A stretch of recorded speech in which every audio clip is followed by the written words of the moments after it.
Cátedra de Teoría General de la Prueba. Video número 8, tema número 7, prueba ilícita y legitimidad de la prueba. Hoy lo que nos toca descifrar es la distinción que hay entre prueba ilegítima, ilícita y la prueba ilegal, que son cosas absoluta y radicalmente diferentes. Pueden existir pruebas que son perfectamente legales, que pese a ello estén afectadas de ilegitimidad. ¿Qué significa esto? Que puede haber pruebas legales que sean ilegítimas. Es decir, que siendo admisibles en juicio, es decir, son legales y pertinentes, porque recordemos que la única manera de excluir la admisibilidad en una prueba, de rechazarlas por inadmisibles, es que sean manifiestamente ilegales o manifiestamente impertinentes. Entonces tenemos unas pruebas, en este caso, que siendo admisibles en juicio, violentan derechos legales o constitucionales de otros sujetos. ¿Qué quiere decir eso? Que son ilegítimas o ilícitas, con lo que su admisibilidad y su eficacia en juicio queda cuestionada. ¿A qué nos referimos en la práctica? A que puede ocurrir o se pueden dar situaciones en que la prueba ilícita sea la única forma de poder comprobar la situación de hecho que estamos litigando. Y además comprobarlo de una manera cierta y verdadera y que además permita una sentencia más justa. ¿Por qué? Porque se hace una mejor aprehensión de los hechos. Pero la prueba es ilícita, ilegítima, con lo que significa, con lo que estaríamos enfrente de una prueba que está violentando derechos legales o constitucionales de alguna persona, bien sea en su obtención, bien sea en su construcción, bien sea en la forma en que se obtuvieron los conocimientos de hecho sobre esa prueba. Entonces, ¿qué hacemos? Admitimos y apreciamos la prueba obtenida de esa manera, es decir, en violación de derechos legales y constitucionales, o la negamos y la excluimos del proceso, bien negando su admisión, bien negándole su eficacia. Sabemos que existen varias tesis. La primera de ellas, una tesis, digamos, bastante más antigua en el tiempo, que sostiene la admisibilidad de la prueba ilícita o ilegítima.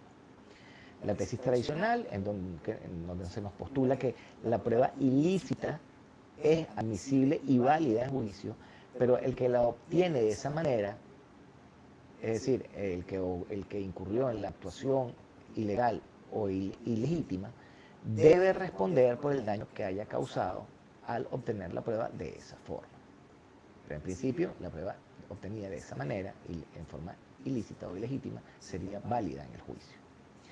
Tenemos la tesis del interés público, en donde el juez es el que debe decidir cómo queda mejor servido el interés general y en esa medida admitirá o negará la prueba ilícita o le reconocerá o no le reconocerá eficacia jurídica dentro del proceso. Las tesis más modernas nos postulan que la prueba ilegítima es ineficaz e inválida. Simplemente no se puede tomar en cuenta.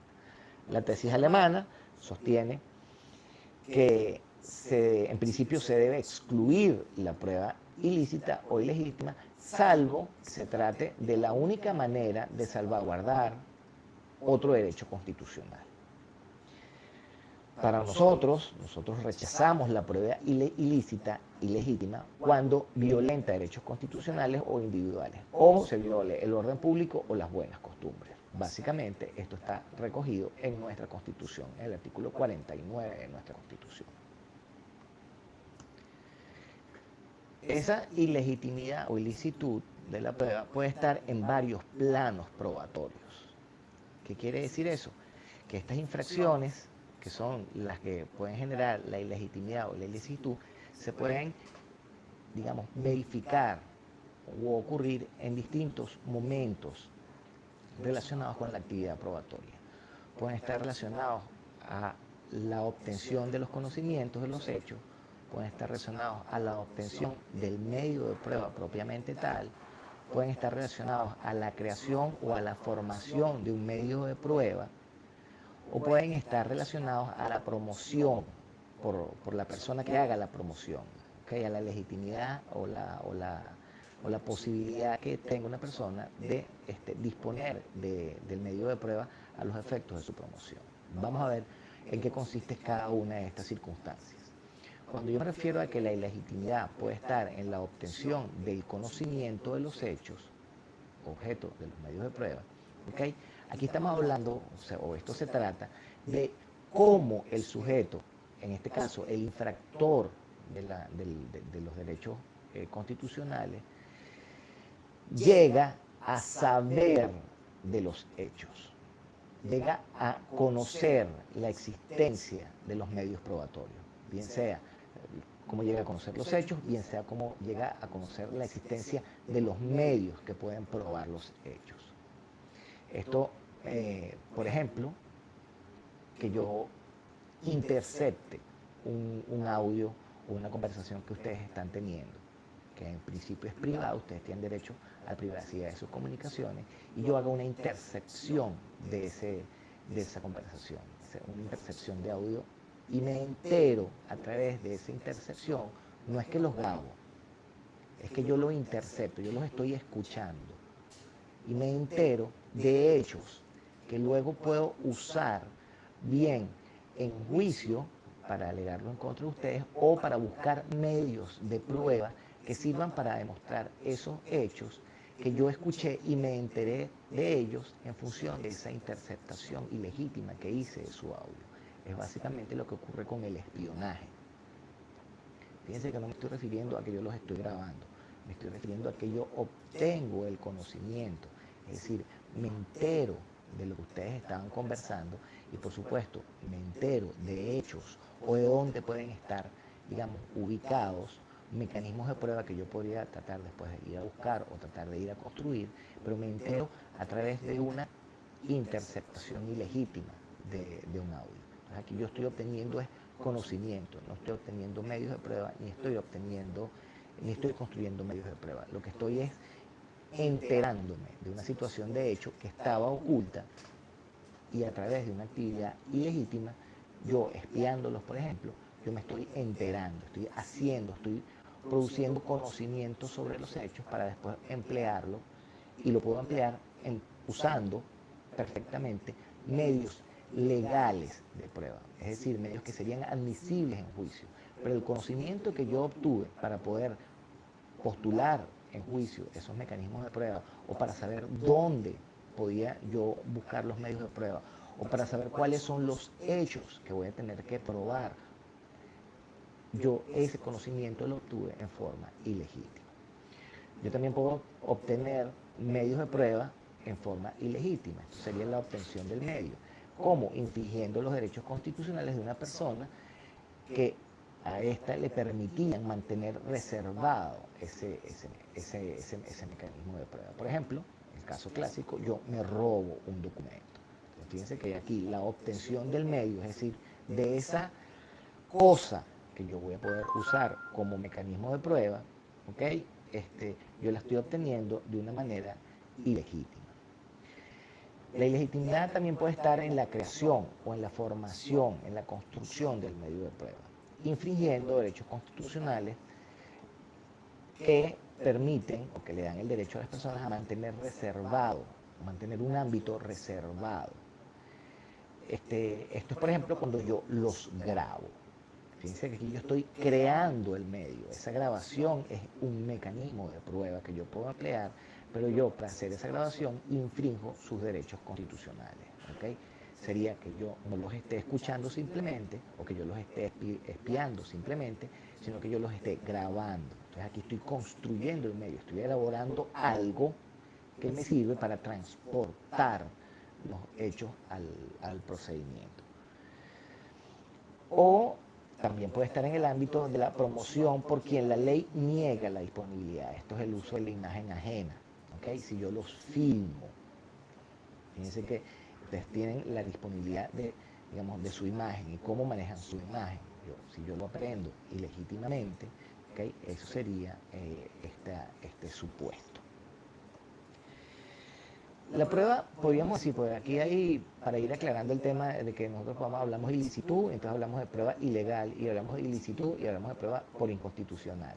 Porque pues, el plano de violación puede estar en el plano de la legalidad o en el plano de la constitucionalidad. La prueba es ilícita por ilegal cuando violenta derechos reconocidos por el ordenamiento jurídico. Y aquí también incluye la posibilidad de ir contra provisiones expresas de la ley, provisiones que estén establecidas en la ley. Para algunos autores, por ejemplo, la prueba extemporánea sería una prueba ilegítima. ¿Okay? La prueba ilícita por inconstitucional, que es donde está el meollo del asunto, ¿okay? Porque normalmente, si ustedes lo revisan en la jurisprudencia, no solamente aquí, sino comparada, van a ver que la afectación, digamos, esa afectación, esa ilegitimidad, está más bien asociada a la violación de derechos constitucionales. ¿Cómo se produce la ilegitimidad de la prueba, la ilicitud de la prueba por inconstitucional? Cuando se violentan derechos fundamentales de las personas. El fundamento de esta ilegitimidad, digamos, su justificación, o lo que justifica la exclusión de las pruebas, su inadmisibilidad o su ineficacia, la conseguimos por razones de distintos tipos. Básicamente podemos ver dos órdenes en este aspecto. Uno de orden histórico y otro de orden técnico o epistemológico. ¿Cuál es el fundamento histórico de la exclusión de prueba? Lo que conocemos como Exclusionary Rule of Proof. Las Exclusionary Rule of Proof son reglas de exclusión probatoria. Esto ha sido producto de un largo proceso jurisprudencial, básicamente que nos viene de los tribunales de los Estados Unidos, a nivel federal, incluso por doctrina o por precedentes de la Corte Suprema, más recientemente. ¿Okay? Ya de inicio del siglo XIX se venía planteando la exclusión o reglas de exclusión probatoria por violación de derechos constitucionales en la jurisprudencia de los tribunales de los Estados Unidos. Pero es fundamentalmente desde mediados del siglo pasado, ¿okay? de los años 1950 en adelante, y básicamente en materia penal, donde se hace, digamos, se crea esta tendencia, esta regla de exclusión probatoria que hace que se saquen del juicio, que no sean permitidos en juicio las pruebas que se han sido obtenidas por o con violación de derechos constitucionales. La lucha contra la mafia norteamericana, por ejemplo, dio pie a un desarrollo jurisprudencial en el sentido de que la policía y los cuerpos de seguridad del Estado obtenían pruebas contra mafiosos norteamericanos usando técnicas y procedimientos que podían, en algunos casos, en muchos casos, tenerse como atentatorios contra los derechos constitucionales de estos mafiosos. Y aquí quiero hacer un paréntesis. Recuerden una cosa. Cuando nosotros hablamos de derechos individuales, y sobre todo los derechos que protegen, por ejemplo, la privacidad y las comunicaciones, esos derechos constitucionales los tiene tanto la gente buena como la gente mala. Y si nosotros vamos a proteger los derechos individuales, los tenemos que proteger en general. No solamente protegemos los derechos constitucionales de la gente buena, protegemos los derechos constitucionales de todos. ¿Qué ocurre? Esta tendencia de exclusión probatoria, esta exclusionary rule of proof de la jurisprudencia de los Estados Unidos se ha venido extendiendo. Entonces se ha venido extendiendo a todos los juicios y se ha venido extendiendo a la obtención por cualquiera de las partes, por lo menos en nuestro sistema de derecho continental. En un principio esto estaba restringido solamente a los asuntos en materia penal y la exclusión de pruebas estaba dirigida básicamente a la parte fiscal, a la parte acusatoria. ¿Okay? Recordemos aquí que el sistema norteamericano penal es adversarial. ¿Okay? Se restringía la actividad, digamos, de obtención de pruebas legítimas para el fiscal, pero la defensa sí podía servirse de este tipo de pruebas. Fíjense que era una cuestión bastante restringida, digamos, los criterios para excluir la obtención de pruebas ilegítimas. El fundamento, las razones de orden técnico o epistemológico lo podemos ver desde dos puntos de vista. Desde el punto de vista de la persuasión, es decir, se busca desanimar al Estado, en principio el Estado, ¿ok? Pero yo diría, y más adelante se ha venido haciendo o concibiendo de esa manera, también para todos los particulares, se busca desanimar que el Estado o los particulares violen derechos constitucionales para obtener pruebas que luego van a servir en juicio. Entonces, ¿qué es lo que se busca? Se busca desanimar al Estado y a los particulares que violen derechos constitucionales para obtener pruebas. ¿Por qué? Porque ¿para qué voy a obtener unas pruebas en forma ilegítima si no me van a servir absolutamente para nada? ¿Por qué? Porque me las van a excluir. Otro fundamento o razón de orden técnico, epistemológico, lo tenemos en la ilegitimidad propiamente tal. Este fundamento parte de la idea de que el sistema de derecho no puede aceptar como válido algo que el propio sistema de derecho excluye o que va en su propia contra. ¿A qué nos referimos con esto? A que, por ejemplo, prohibir el robo, como en efecto está prohibido, pero permitir que alguien robe para poder probar. Entonces, fíjense que tenemos que el sistema de derecho tiene una conducta como prohibida o ilegítima, pero a los efectos probatorios nosotros le pasemos por encima de esa prohibición del sistema de derecho solamente para obtener prueba. ¿Okay? Entonces sería el sistema de derecho versus el sistema de derecho. Entonces eso es lo que no se quiere. Aquí quiero hacer un paréntesis para que abordemos el asunto y veamos la cuestión que está controvertida en doctrina un poco más detenidamente. Esto que vimos anteriormente nos sirve para entender cuáles son los fundamentos históricos y técnicos de las reglas de exclusión. Pero, como en todo, hay tesis que están a favor de estas reglas de exclusión y hay otras tesis que están en contra de estas reglas de exclusión.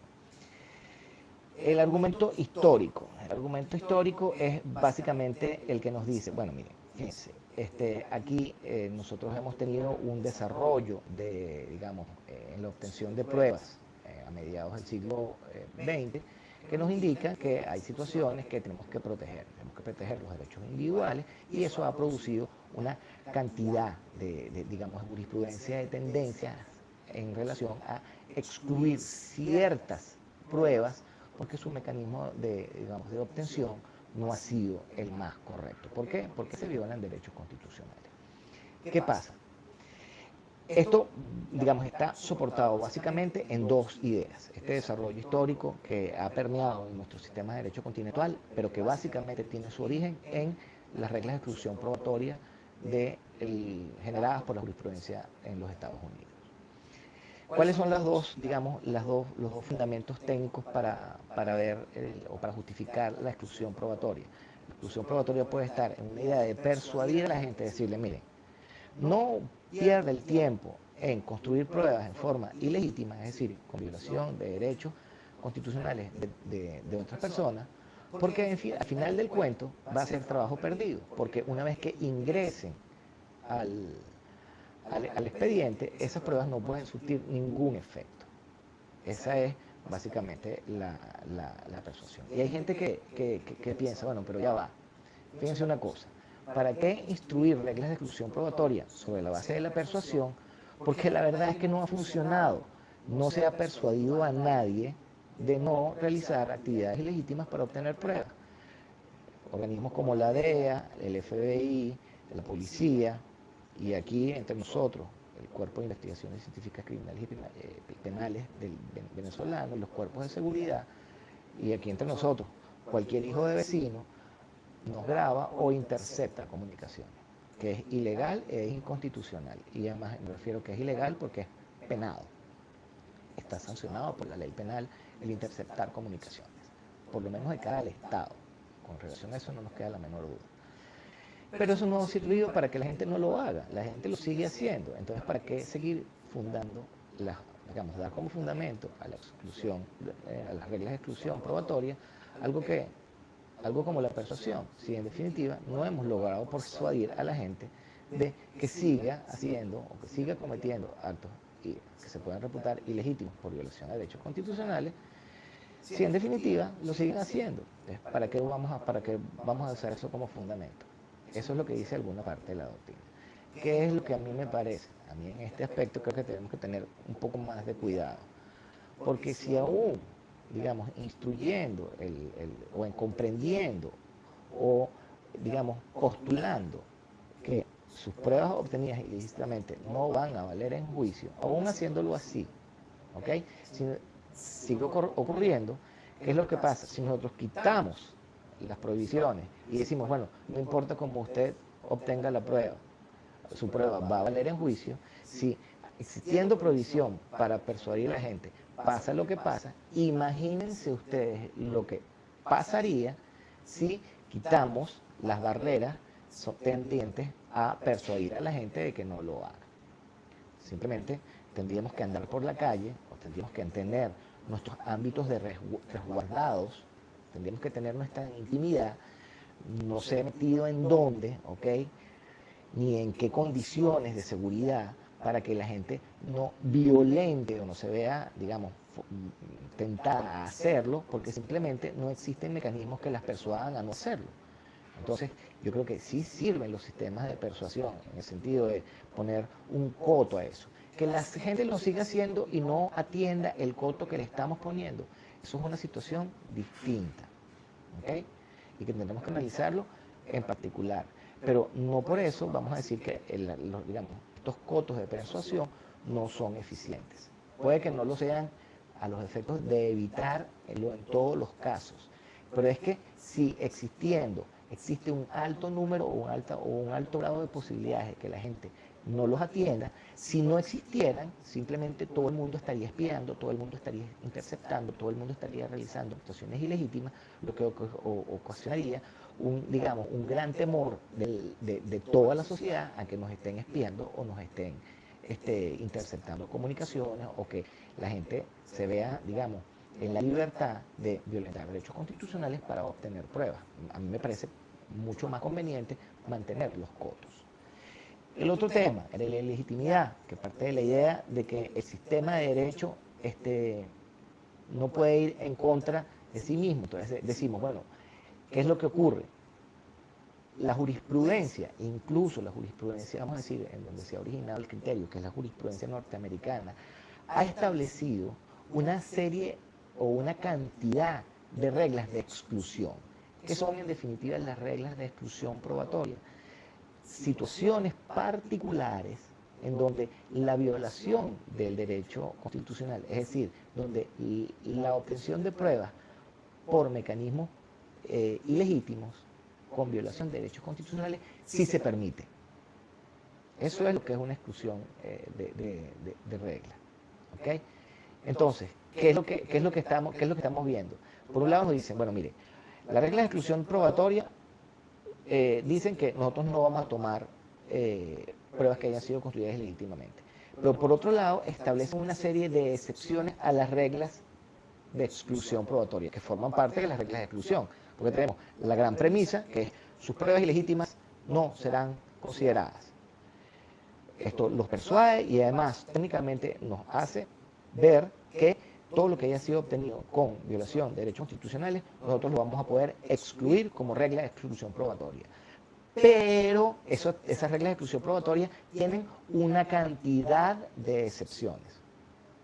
Entonces, la cantidad de excepciones es tal que básicamente han, digamos, invertido la polaridad de las reglas de exclusión probatoria, haciendo que sea tal el número de excepciones que básicamente la regla es que yo puedo usar pruebas obtenidas en forma ilegítima, porque hay una gran cantidad de excepciones. Entonces ya no es una gran regla con pocas excepciones que me permiten postular pruebas obtenidas ilegítimamente, sino que yo tengo un gran postulado, que es que pruebas ilegítimas no se van a poder apreciar en juicio, pero tengo una larga lista de excepciones que básicamente le invierten la probabilidad de la regla, es decir, la dejan en desuso, la gran regla queda fuera de contexto. ¿Por qué? Porque tengo una altísima cantidad de situaciones, una grandísima cantidad de situaciones que me permiten pasarle por encima a la regla de exclusión probatoria. ¿Qué es lo que yo veo aquí? Yo lo que veo no es que haya una gran serie de excepciones que básicamente, que es lo que postula alguna doctrina, hacen innecesaria la regla de exclusión probatoria. Yo lo que veo es que hemos tenido que irnos acoplando, no hemos tenido que ir acomodando a nuevas realidades, haciendo, digamos, pesando o sopesando cuál es digamos, el mejor criterio para permitir o no actividades ilegítimas en la obtención de pruebas. No es lo mismo luchar contra la mafia de los años 50 y los años 70, ¿ok?, en donde las reglas de exclusión eran básicamente de concepción legal, a luchar contra las mafias financieras o el narcotráfico en el siglo XXI. No es lo mismo. La organización y digamos, la imposibilidad por la eficiencia de estas organizaciones digamos, en hacer sus cosas, hace que las reglas de exclusión probatoria, haciendo, digamos, uso de mecanismos ilegítimos, esté, digamos, en desigualdad, porque además nosotros no podemos perder de vista una situación. Estas actividades ilegítimas que permitían, digamos, brincar la regla de exclusión probatoria, en esa época es distinto a lo que es ahorita, porque antes era básicamente contenido legal. Hoy por hoy, por toda esta, digamos, digamos, expansión del derecho constitucional, esas prohibiciones, ¿okay?, o esas ilegitimidades ya no están en el rango legal, sino que pasaron a estar o a ser comprendidas desde la Constitución como derechos constitucionales. Entonces, todas esas especies de resoluciones y de normativas ahora tienen un contrapeso clarísimo. Entonces, frente al derecho a la privacidad, que es un derecho constitucional, tenemos otro derecho constitucional, que es el derecho a probar, que antes era de un rango legal y que ahora es de rango constitucional. El ejemplo es nuestra Constitución. Nuestra Constitución tiene previsto en el artículo 49 el derecho constitucional a probar.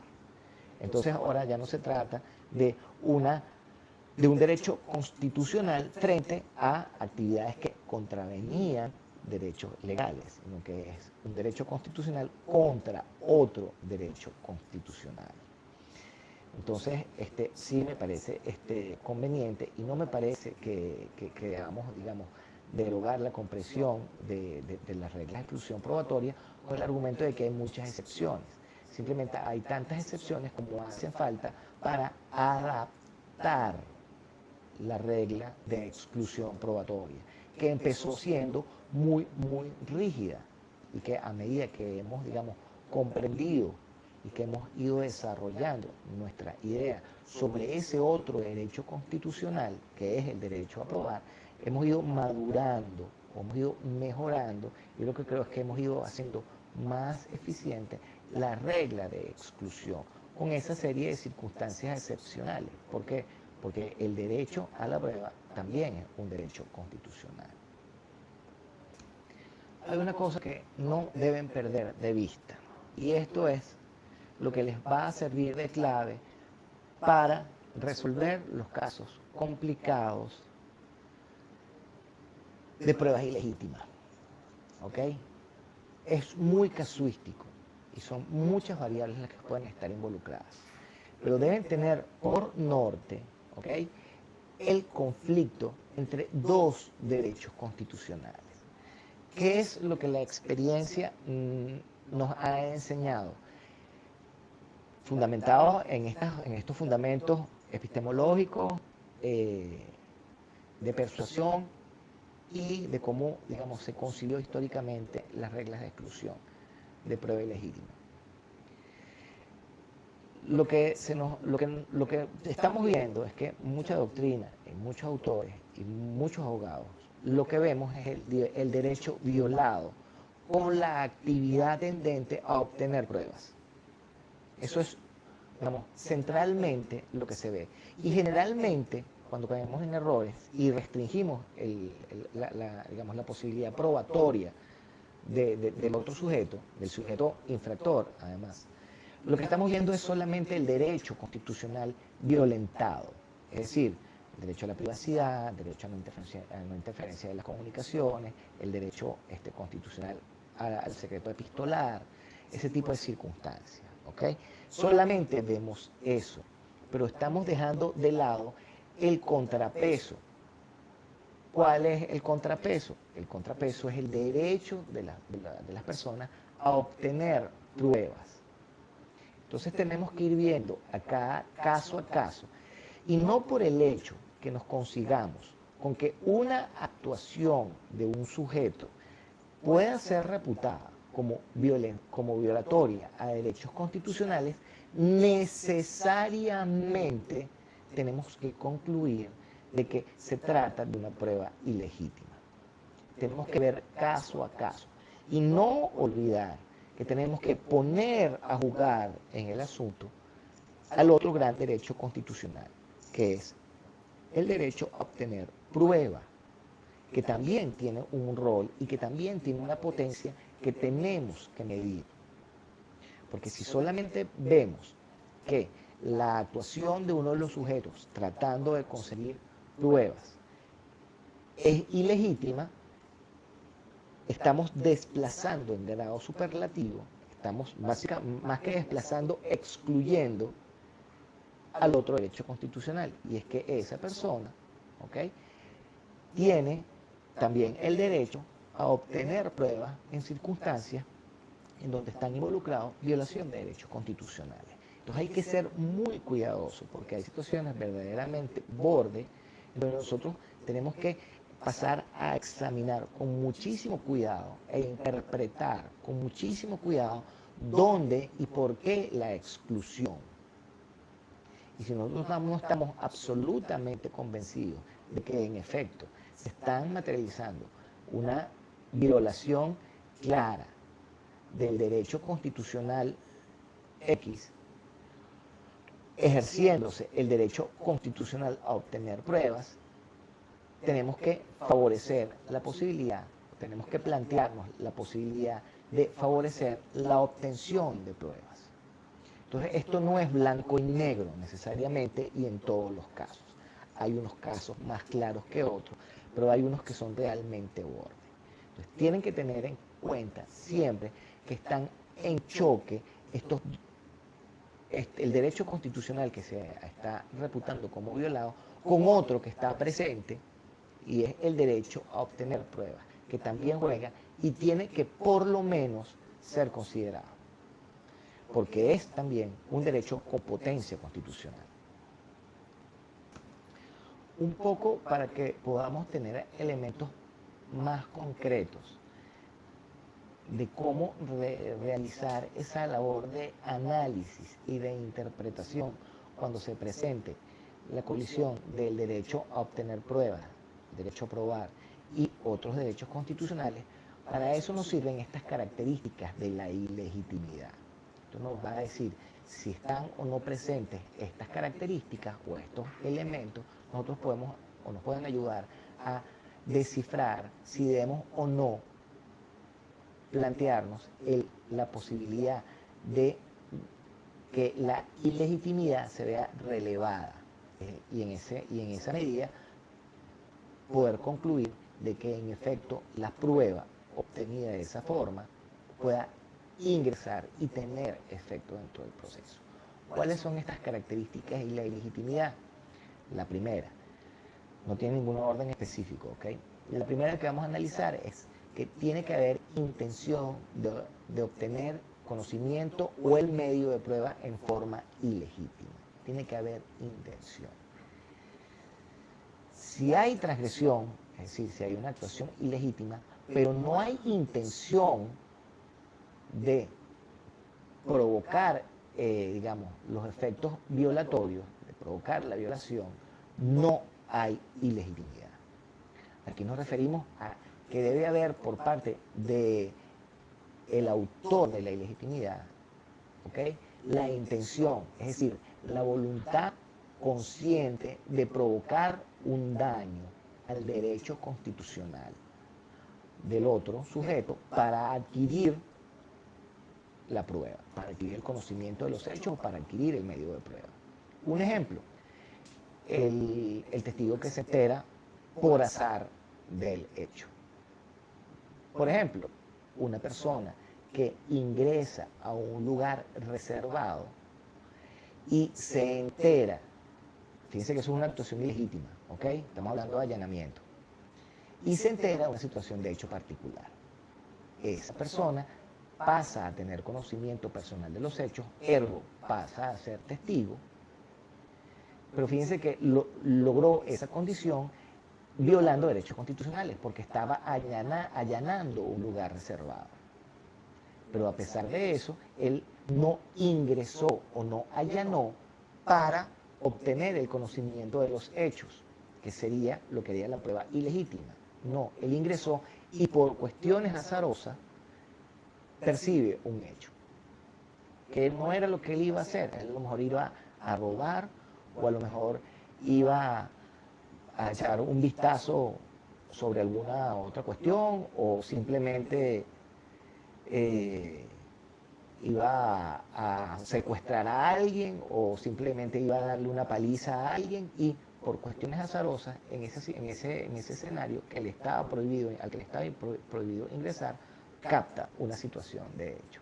Fíjense que aunque la actuación es ilegítima, ¿okay?, no hay intención de obtener ni el conocimiento ni los medios probatorios. Las pruebas obtenidas en un delito de fragancia, podemos poner el ejemplo. Las pruebas de otros delitos obtenidas en allanamiento, por ejemplo. Si yo capturo a alguien en fragancia, yo puedo catearlo. ¿Ok? Por ejemplo, cuando en un allanamiento por un delito X, ¿okay?, la policía consigue pruebas de un delito I o W. Ustedes se preguntarán, ¿hay exceso en el allanamiento? Sí, porque usted iba a allanar para buscar cosas tendentes a probar el hecho X, pero usted se consigue con pruebas de los delitos I y W. Eso podría hacernos pensar que esas pruebas con relación a los delitos I y W son ilegítimas. ¿Por qué? Porque hubo un exceso en el allanamiento. Sí, pero es que, digamos, ese exceso no fue voluntario, simplemente se produjo en forma azarosa. Es como si yo fuera a buscar o allanar con una orden de allanamiento legítima, ¿okay?, y legalmente obtenida, un lugar reservado para buscar pruebas con relación a un delito de drogas y me consigo armas y explosivos. Entonces eso quiere decir que si yo me excedo en el allanamiento, porque no estoy buscando armas y explosivos, y mi orden judicial se refiere solamente para pruebas tendentes al delito de drogas, yo no voy a poder aprender lo que yo haya conseguido con relación a los delitos de armas y explosivos.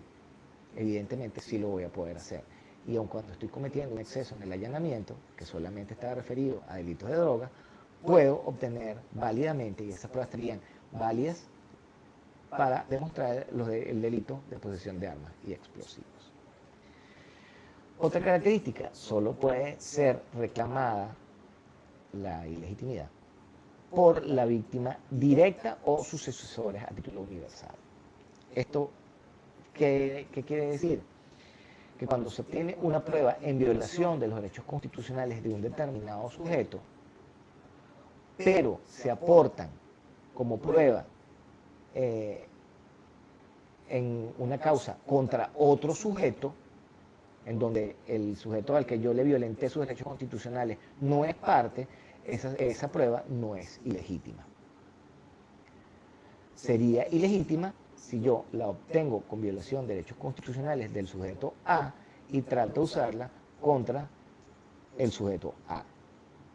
¿Por qué? Porque el sujeto A puede reclamar, pero el sujeto C, al que yo le pienso oponer las pruebas obtenidas con violación de derechos constitucionales del sujeto A, no puede reclamar la ilegitimidad. ¿Por qué? Porque los derechos constitucionales de él no se vieron afectados. Y aquí estamos hablando de afectación de derechos constitucionales. Y eso es personalísimo. Otra característica, relación de causalidad inmediata o directa entre la infracción y la adquisición del conocimiento o del medio de prueba. ¿A qué nos referimos con esto? El caso en el que el conocimiento o el medio de prueba son producto de una actividad ilegítima o ilegal. Pero ese conocimiento o el medio de prueba que he obtenido, ¿ok?, se hubiese podido obtener igual por una vía legal y constitucional. ¿Qué significa esto? Póngase el caso de un sujeto A que roba una información de un sujeto B. Eso es una actuación ilegítima. Y lo hace además con la idea de usarla como prueba, lo que quiere decir que hay intención. Pero resulta que B, por alguna circunstancia particular, revela la información, la hace pública. Me refiero a la información que se había robado A. Aquí, independientemente de la actividad ilegítima y además con toda la intención, ¿ok?, porque cometí un acto ilegítimo y además con la intención de cometerlo para obtener pruebas, ¿ok?, aquí la prueba no es ilegítima. Pues no hay una relación de causalidad inmediata. ¿Por qué? Porque B, de alguna manera, esa información que A le había robado, que estaba reservada y por tanto protegida, la hace pública. Entonces no hay una relación con relación a la violación que se cometió y los efectos probatorios que puede llegar a desplegar esa prueba. No hay una relación de causalidad inmediata y directa, ¿ok?, entre la infracción y la adquisición del medio. ¿Por qué? Porque B hizo pública la información que estaba reservada cuando yo me la robé.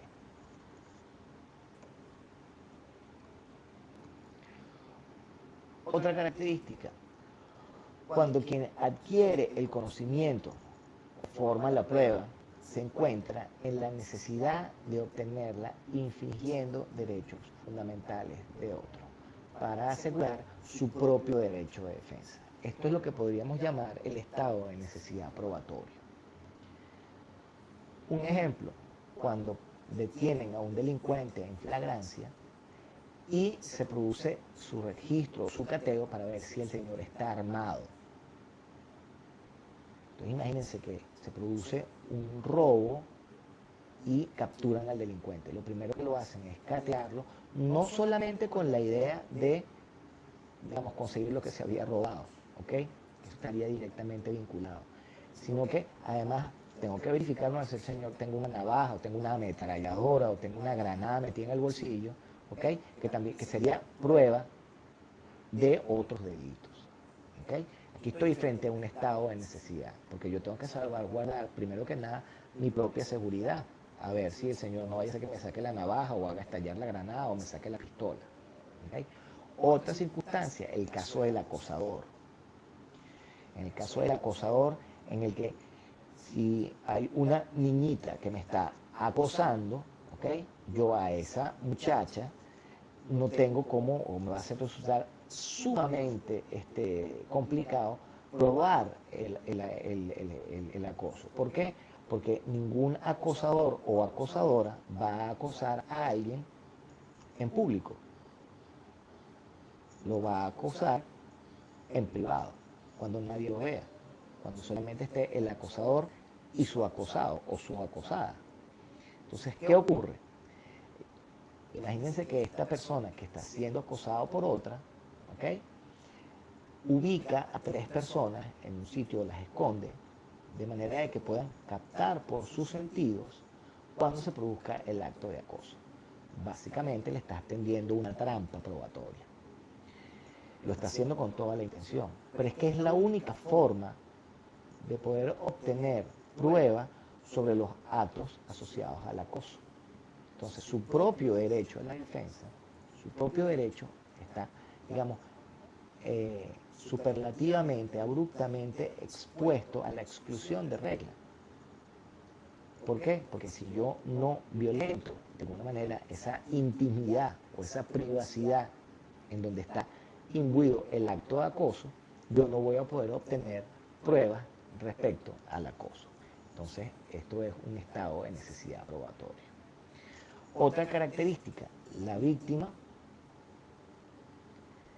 debe ser diligente en la protección del ámbito que tiene derecho a excluir a los demás, es decir, a proteger de los demás. Es decir, tiene que ser diligente de su privacidad. Un ejemplo de esto, imagínense que alguna persona descuida la custodia de sus bienes o lugares en los que se pudiera obtener conocimientos o medios probatorios. Por negligencia de la víctima de la violación de derechos constitucionales. Es decir, la propia víctima no cuida la circunstancia en donde podemos nosotros obtener el medio o los conocimientos de los hechos como prueba. Por ejemplo, me expongo en un lugar cuestiones que son confidenciales y lo digo y me jacto de eso en un grupo de amigos, me jacto de haber hecho esto y me jacto de haber hecho lo otro y de haber dicho esto y de haber dicho lo otro. La captación que se haga de eso, como yo estoy siendo negligente con algo que en principio es privado y que en principio solamente está en mi ámbito y que en principio está resguardado por mis derechos constitucionales, yo de alguna manera estoy propiciando el acto ilegítimo. Y de esa manera, esas pruebas obtenidas de esa forma no tendrían necesariamente que ser ilegítimas. Si dejo una ventana abierta mientras tengo relaciones íntimas con mi pareja, ¿okay? Muy posiblemente alguien me vea y me pueda grabar. ¿Eso es ilegítimo? ¿No es ilegítimo? En definitiva, si yo me expongo o no soy cuidadoso con mi privacidad, no puedo pedir que terceros sean más cuidadosos que yo y se limiten a no violentar mis derechos constitucionales porque básicamente yo los estoy exponiendo. Otra característica, el infractor tiene derecho a procurarse pruebas en caso que se violen sus propios derechos fundamentales, aunque sea por motivo de su infracción. ¿A qué nos referimos con esto? El hecho de que el sujeto haya violentado la ley o los derechos fundamentales de otro sujeto no impide que él pueda obtener pruebas que sean válidas con relación a las agresiones de sus derechos fundamentales.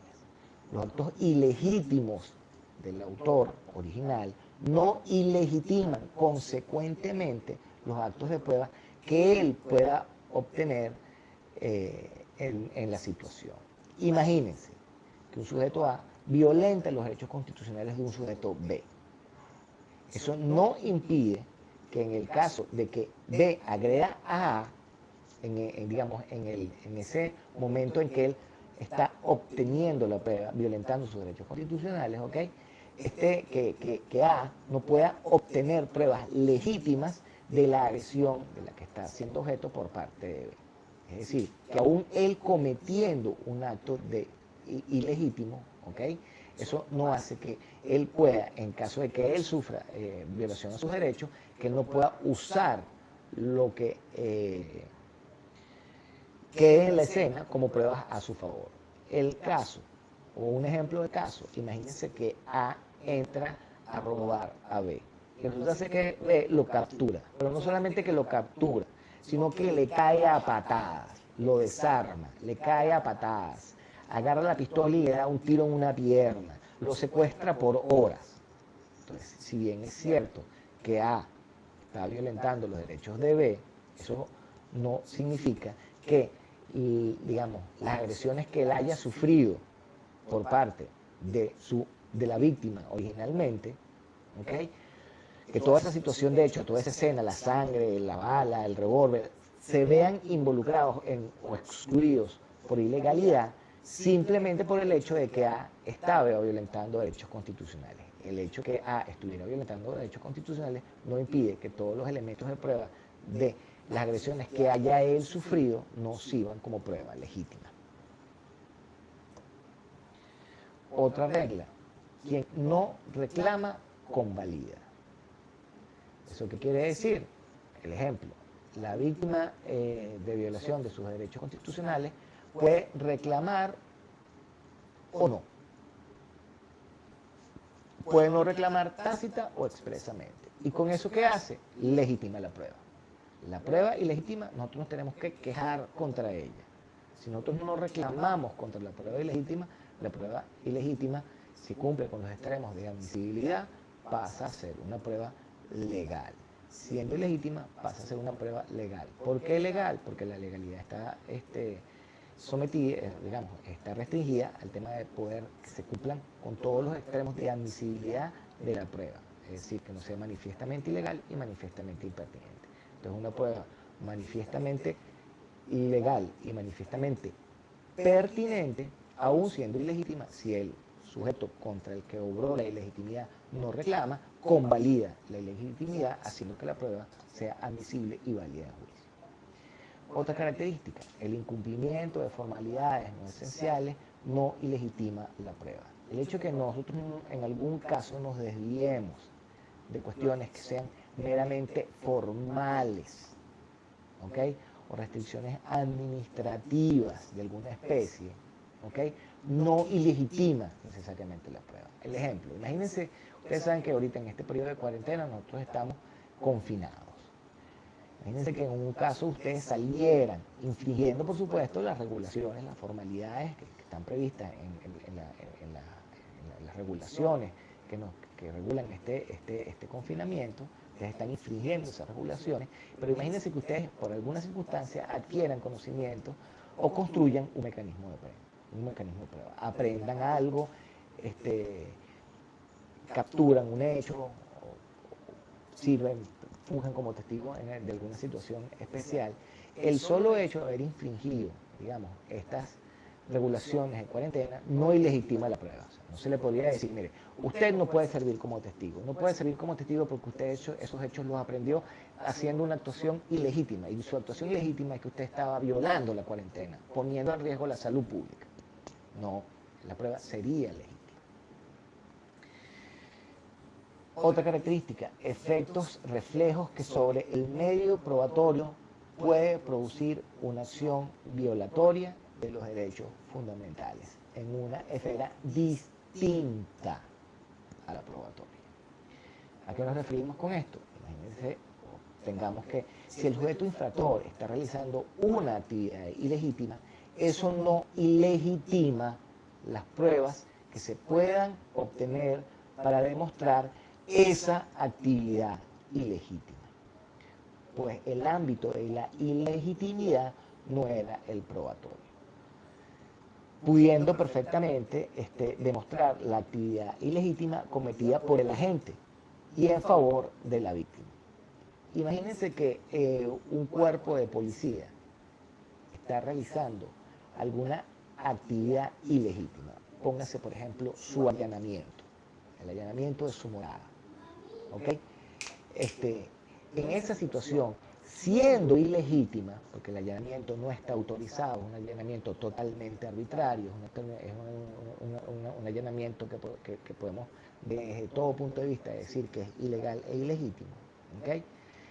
Las pruebas que se puedan, digamos, recabar con relación a esa actividad ilegítima que está produciendo el cuerpo de seguridad son ilegítimas para acreditar lo que ellos pudieran imputar en contra suyo. ¿Por qué? Porque estaban obteniendo prueba en violación de derechos fundamentales. No hay ninguna duda.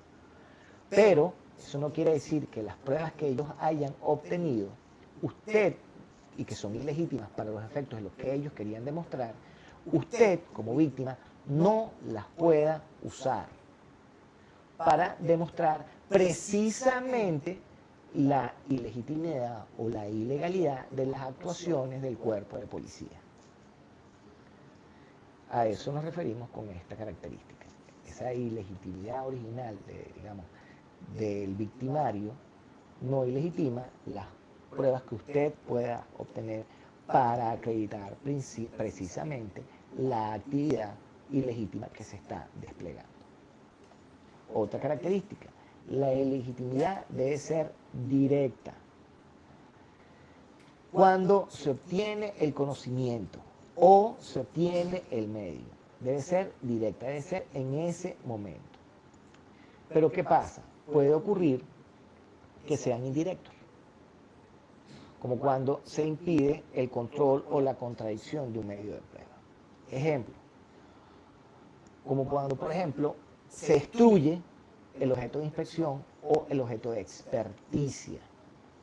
¿Por qué? Porque de esa manera se le está impidiendo al adversario contrariar o controlar o verificar los resultados probatorios. ¿Por qué? Porque ya no va a poder volver a hacerse inspección o pericia para verificar la que originalmente se había hecho. ¿Por qué? Porque se destruyó el objeto sobre el que se estaba haciendo la inspección o sobre el que se podía haber hecho la inspección o la experticia. Se destruyó, desapareció.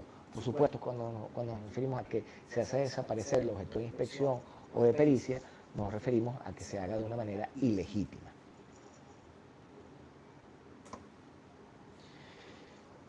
Lo anterior tenía que ver con la ilegitimidad por violación de derechos constitucionales. Ahora, ¿qué ocurre con el secreto profesional? El secreto profesional puede ser un caso de prueba ilegítima. Para no complicarnos mucho con esto, porque básicamente va a depender de la política legislativa que se aplique para definir las condiciones y características de lo que es el secreto profesional. Nosotros podemos en abstracto, en general, que se puede establecer el secreto profesional bien como un derecho del profesional, bien como un deber del profesional. ¿Okay? Entonces aquí tenemos también que tener en cuenta que hay una dualidad de sujetos. Por un lado está el profesional, que puede tener derecho o que puede tener un deber de guardar secreto. Y por otro lado está el cliente o la persona a la cual nosotros le estamos guardando el secreto o el cual tenemos conocimientos sobre situaciones de hecho que son de su esfera, pero que se nos ha pasado, digamos, a nosotros a tener conocimiento de ello en función de nuestra profesión. Pasa con médicos, pasa con psicólogos, pasa con contadores, pasa con los abogados, ¿ok? ¿Qué ocurre? Si nosotros lo vemos como un derecho del profesional, el derecho del profesional, el profesional tiene derecho a negarse, a declarar lo que le ha sido confiado, porque es mi derecho negarme y no se me puede obligar. Pero yo puedo renunciar a ese derecho, porque es mi derecho. Y puede que el cliente o el sujeto al que yo le tenía guardado el secreto pueda acusarme civilmente por responsabilidad, a menos que exista un interés público en revelar el secreto, en cuyo caso estaré obligado. ¿Okay? Pero fíjense que aquí es como un derecho del profesional. Y yo perfectamente lo puedo usar, negándome a declarar, o puedo renunciar al derecho de mantener eso en privado, porque pasa a estar en mi esfera, pero puede ocurrir que en ese momento me haga sujeto de ser acusado y que se me pida la responsabilidad por parte de la persona a la que le estaba guardando el secreto. Nosotros lo podemos ver también como un deber que el profesional no puede violar, porque aquí ya es un deber, sin ser sancionado. Entonces yo tengo el deber de guardar el secreto, porque si no guardo el secreto, me voy a ver sancionado como responsable de los daños que puede ocurrir haber infringido mi deber. ¿Qué puede ocurrir? Que el cliente sí puede relevar al profesional de la responsabilidad. En ese caso, el deber sería relativo. ¿Por qué? Porque en el caso de que yo, como profesional, aún estando obligado por mi deber de guardar el secreto, lo revele, el cliente está en la disposición de no pedirme responsabilidad. Y eso puede ocurrir. Pero puede ocurrir que también, que siendo mi deber, que el cliente no me pueda relevar, en el sentido de que se me impone como deber y el cliente, independientemente de que no diga nada y no reclame, yo soy sujeto de responsabilidad. En ese caso la prohibición es absoluta. Les voy a poner un ejemplo de un caso venezolano, el artículo 481 del Código de Procedimiento Civil, cuando habla de los testigos. Dice que toda persona hábil para ser testigo debe dar declaración, es decir, está obligado a dar declaración. Pero dice que podrán, sin embargo, excusarse, es decir, todo el mundo está obligado a declarar, pero hay ciertas personas que pueden decir, mira, yo no voy a cumplir con la obligación de declarar. Y es lo que ocurre con quienes, por su estado o profesión, deben guardar secreto respecto del hecho de que se trate. Entonces, aquí fíjense que aquí hay una mezcla de situaciones.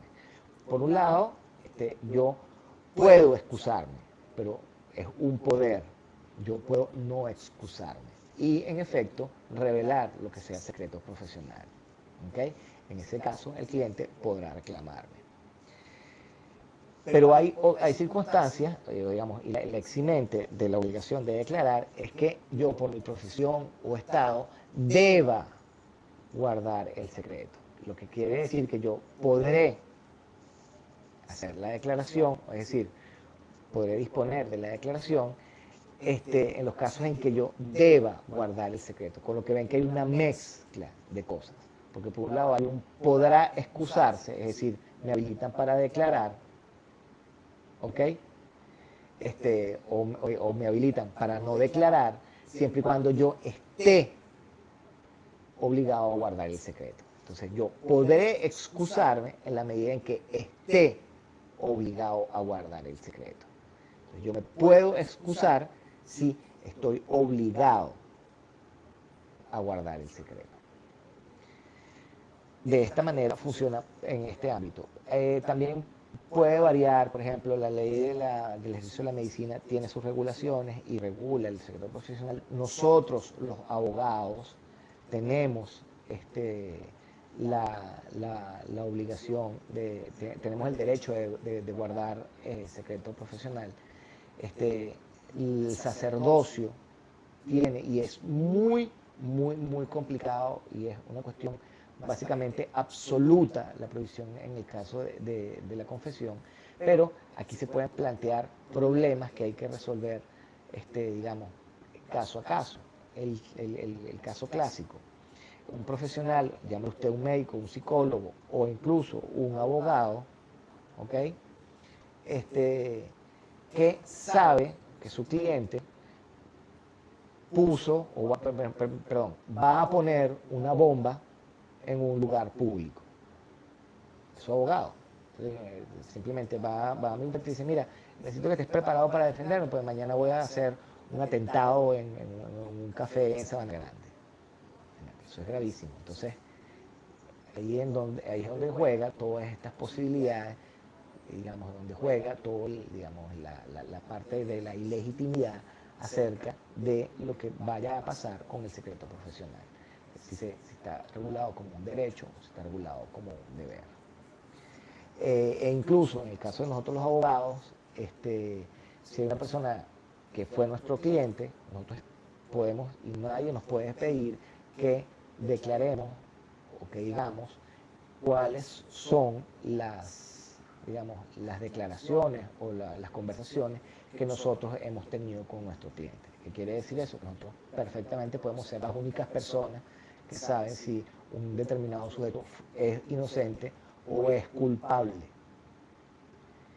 Y a pesar de eso no se nos puede obligar a declarar. De hecho, hay una jurisprudencia famosa, un caso más o menos reciente en la jurisprudencia del Tribunal Supremo Español y de los tribunales provinciales españoles con relación a la interceptación de las conversaciones entre cliente y abogado. Y si no me equivoco, el Tribunal Supremo Español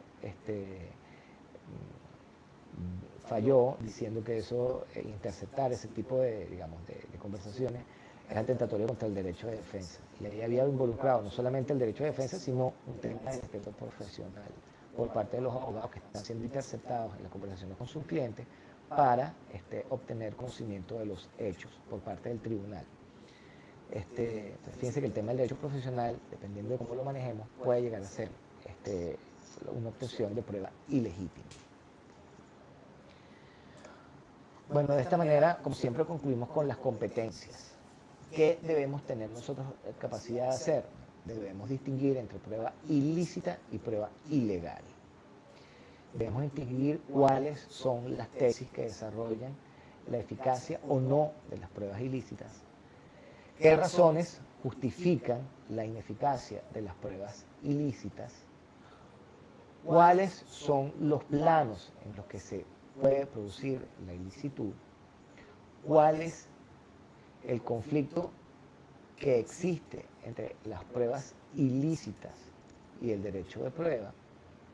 cuáles son las características que deben considerarse para poder calificar a una prueba ilegítima o no, y el secreto profesional como un caso de prueba ilícita. Bueno, de esta manera concluimos el tema de hoy y no me queda más que agradecerles por su atención. Muchísimas gracias y hasta nuestra próxima reunión.